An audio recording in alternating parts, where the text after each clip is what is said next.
Welcome to the Be Your Best Self blog by Marcia Abbott. 100 Ways. 100 ways, 100 reasons, 100 what ifs. Would you open a door that could lead you down a path of 100 ways of being your best self? Would you open that door and choose to walk through it? For those of you that follow my blog regularly, this week marks a very special milestone in the world of being your best self. This week marks my 100th milestone. This week marks my 100th blog. Can you believe it? Because frankly, I can't. When I started on this journey, I never envisioned getting to this point. I never imagined we could get this far. And yet, here we are anyway. When I look back on all of the blogs, all of the stories, all of the honest words written, all of the what ifs of life, I must admit, I learned so much more than I ever imagined. I learned from others' hardships. I gained insight on the parts of my life that I have never shared. And I learned that no matter who we are or where we come from, there is always a way to do better. There is always a reason to get better. For those of you that have been dedicated followers, I hope more than anything that you learned a thing or two along the way. And for those of you that haven't walked on this journey with me, I hope you will take a moment to walk through that door that sits right in front of you. And I hope you will choose to absorb these 100 ways to figure out how we can be the best version of ourselves in the years to come. So what did these 100 blogs teach me? What can you also learn? Let's take a trip down memory lane and let's reflect on this together. It all began with a simple blog about chocolates. We learned that when it comes to life, it won't always be the box of chocolates we hope for. Far from it, in fact.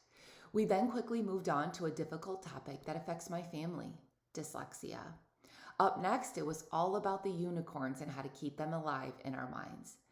Then the very difficult topic started in. We discussed mental health and anxiety. We touched on jealousy and even grief. Things like hurtful words, forgiveness, body image, and revenge became our main focus. And we learned about the what ifs of changing all that. In one of my favorite blogs, it was about a courageous woman I know who decided to just be real and let go of the shame. That story will always be a keeper. Bonus children, recipes for success, stealing our own happiness, and that awful word money were at the forefront of our minds in the coming months. Marriage, health, and fear were difficult subjects that just needed to be addressed. And then let's not forget about the Jim Belushi blog. Who would have thought that meeting him could teach us a thing or two? Michael J. Fox then found a way to take us back to the future, and the game Pictionary had us thinking about life in just a little bit differently. My favorite subject of math had me realizing that two negatives don't always make a positive when it comes to life. And one man's story of triumph had me completely and utterly shocked. We decided to follow that up with an intense game of basketball and learn what it could mean to be on a team together. Of course, friendship, the magic of children, and difficult decisions had to make an appearance next.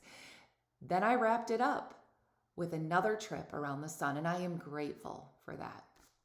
Control freaks, remembering our roots, and writing our own story became our main focus for a while. And then let's not forget about the incredible 2-part series on the twins. I learned more from those two than I could ever have dreamed of.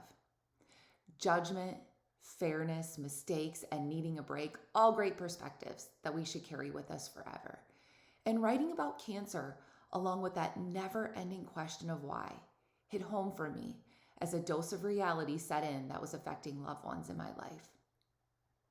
I finally realized the blindness I have carried with me all these years, and I learned an important woman's story who is part of the LGBTQ group and how we can all play a part in helping her fit into this world.